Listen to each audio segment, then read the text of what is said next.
I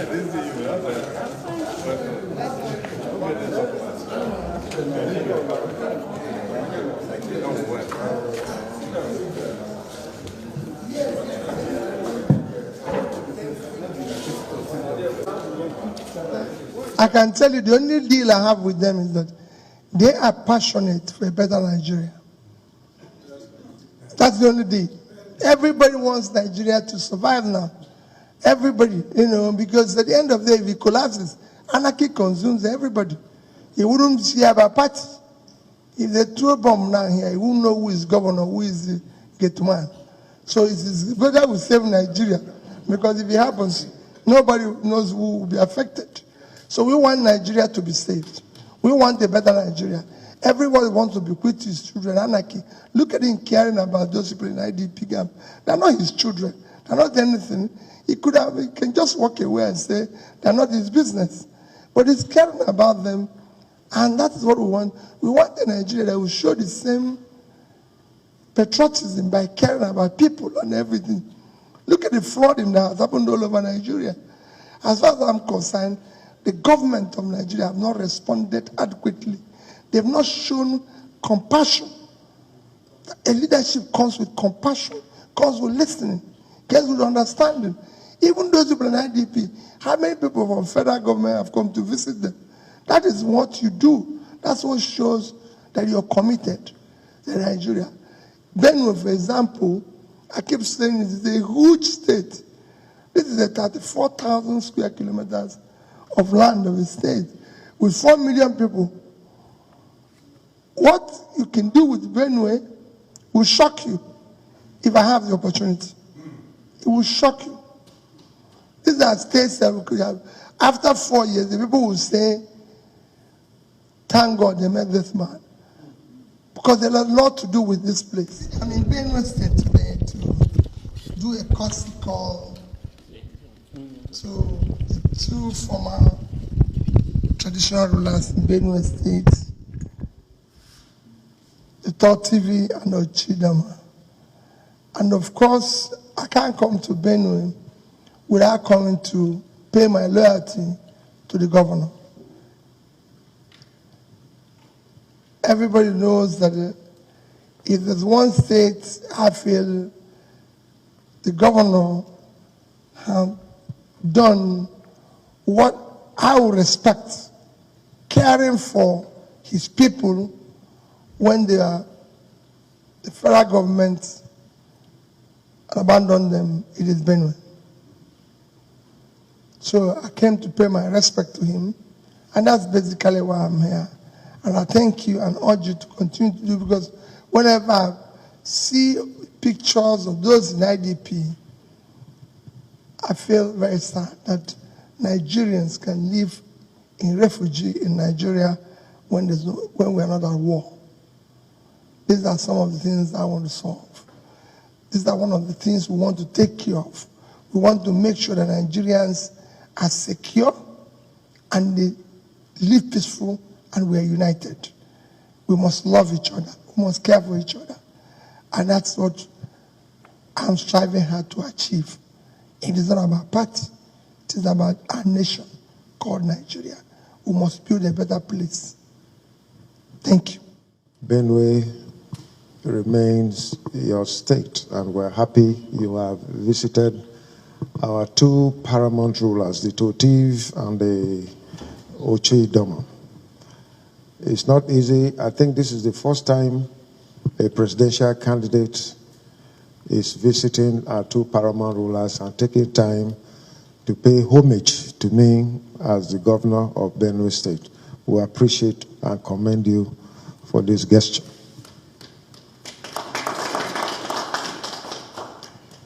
And to say that we remain grateful. Our prayers are with you. As I always say, it is God that crowns. John 3:27, I say again, a man can receive nothing except is given to him from above. But if it were given to human beings to judge, I think if Nigeria needs to make a choice, you are one of the finest candidates that we have in this country. terms of education, in terms of character, in terms of performance, in terms of reaching out, in terms of accommodation, in terms of being a pan-Nigerian, in terms of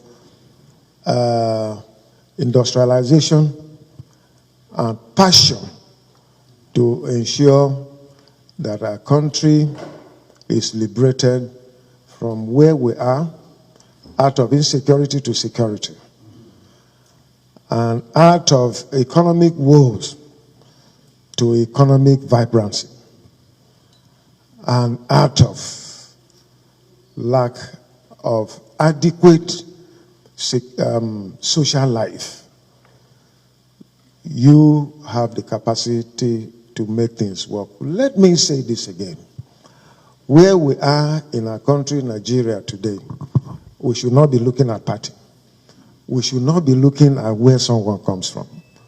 But we should be looking at the capacity of a personality that will be able to deliver us from the mess we are in Nigeria today.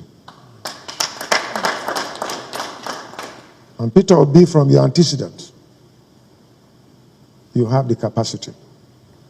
If I were God, I would have said everything, but I'm not God. So it's difficult for me to say it. But I admire your courage, your capacity, and your commitment to the well-being of our people. All that I can say, the God that sees the heart, let him bless you.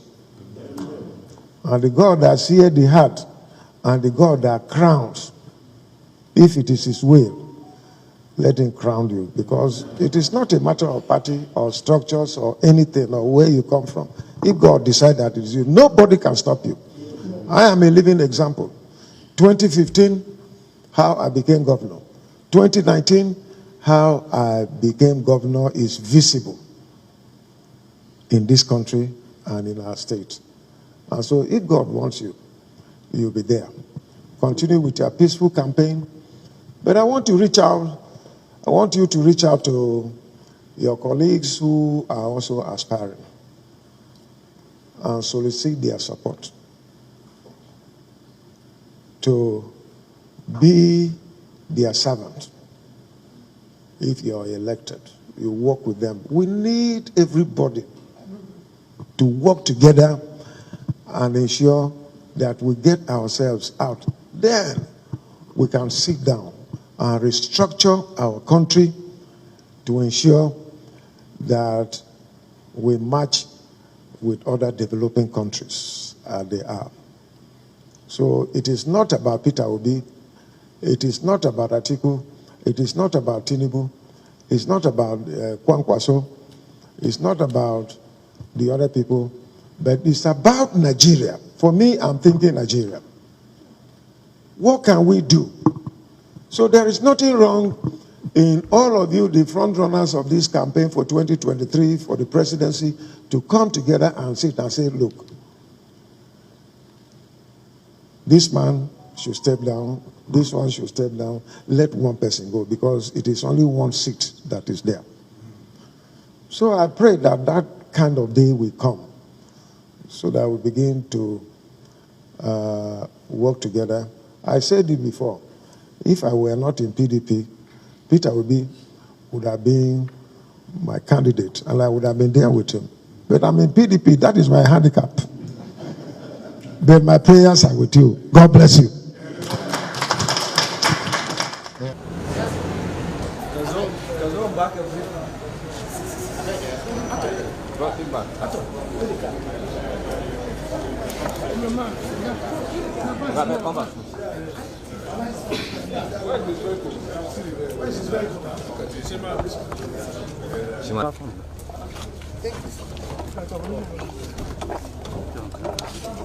Cameraman, you know if you want to make